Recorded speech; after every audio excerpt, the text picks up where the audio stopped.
اسلام آباد میں ایک مرتبہ پھر 18ویں آئینی ترمیم کے خاتمے کے لیے 28ویں ترمیم لانے کی افواہوں کے بعد پیپلز پارٹی نے اپنی اتحادی مسلم لیگ نواز پر واضح کر دیا ہے کہ اگر ایسا کوئی منصوبہ بنایا گیا تو پیپلز پارٹی نہ صرف حکومتی اتحاد سے علیحدہ ہو جائے گی بلکہ اس ترمیم کی ڈٹ کر مخالفت کرے گی۔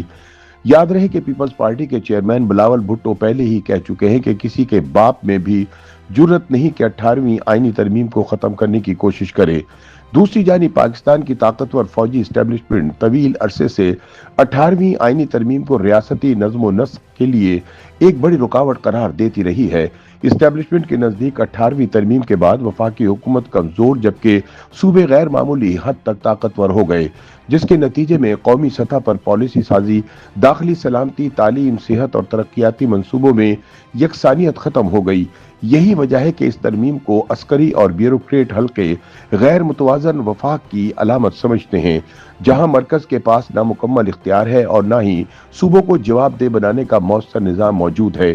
اس پس منظر میں 28ویں آئینی ترمیم کے حوالے سے اسلام آباد میں ہونے والی مشاورت نے ایک بار پھر یہ بحث چھیڑ دی ہے کہ آیا حکومت در حقیقت 18ویں ترمیم کو واپس لینے یا کمزور کرنے کی راہ ہموار کر رہی ہے، یا یہ محض بلدیاتی نظام کی اصلاح کا معاملہ ہے۔ یہ بحث حال ہی میں تب شدت اختیار کر گئی جب قومی اسمبلی میں خطاب کرتے ہوئے وزیر دفاع خواجہ آصف نے 18ویں ترمیم کو ڈھکوسلا قرار دیا۔ ان کا کہنا تھا کہ اس ترمیم کے ذریعے اختیارات عوام کی نچلی سطح تک منتقل ہونے کی بجائے صوبائی دارالحکومتوں میں مرتکز ہو گئے ہیں، جس کے نتیجے میں بڑے شہروں میں انتظامی بحران پیدا ہوا۔ انہوں نے کراچی، لاہور، پشاور اور کوئٹہ میں مؤثر بلدیاتی نظام کے فقدان کو شہری مسائل کی بنیادی وجہ قرار دیتے ہوئے کراچی کے گل پلازہ میں حالیہ آتش زدگی کو اس ناکامی کی ایک مثال کے طور پر پیش کیا۔ خواجہ آصف کے بیان پر پیپلز پارٹی کی جانب سے سخت رد عمل سامنے آیا تھا۔ پارٹی کے سینئر رہنما نوید قمر نے مطالبہ کیا تھا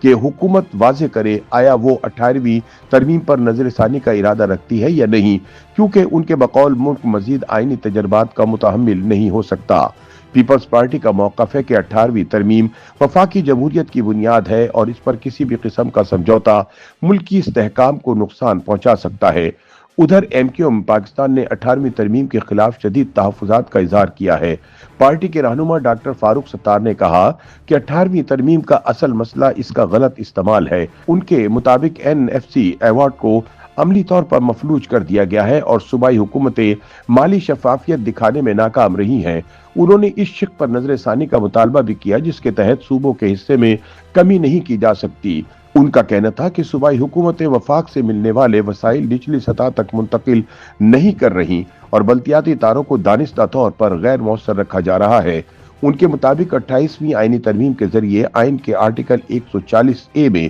ترمیم کر کے بلدیاتی انتخابات کو بروقت اور لازمی بنانا اور پورے ملک میں یکساں بلدیاتی قوانین نافذ کرنا وقت کی عام ضرورت ہے۔ دوسری جانب JUIFA کے رہنما کامران مرتضی ایڈوکیٹ کا کہنا ہے کہ حکومت اس ترمیم کے ذریعے صوبوں سے اختیارات واپس لے کر وفاق کو دینا چاہتی ہے، جس کی ان کی جماعت بھرپور مخالفت کرے گی۔ ان کے مطابق بلدیاتی نظام، نئے صوبوں کا قیام اور انتظامی ڈھانچے جیسے معاملات آئینی طور پر صوبوں کے دائرہ اختیار میں آتے ہیں اور ان میں وفاقی مداخلت صوبائی خود مختاری کے لیے خطرناک ثابت ہو سکتی ہے۔ حکومت کی جانب سے تاہم یہ تاثر دینے کی کوشش کی جا رہی ہے کہ 18ویں ترمیم کو ختم کرنا مقصود نہیں۔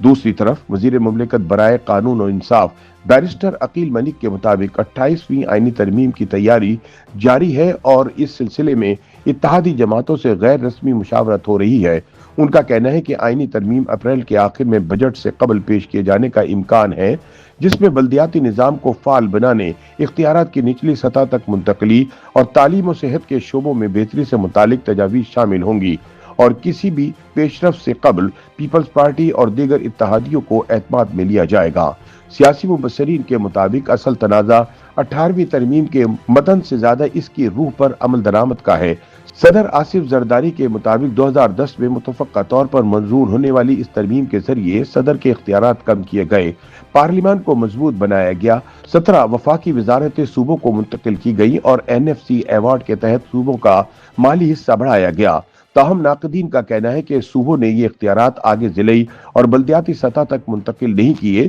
جس سے عام شہری کو براہ راست فائدہ نہیں پہنچ سکا۔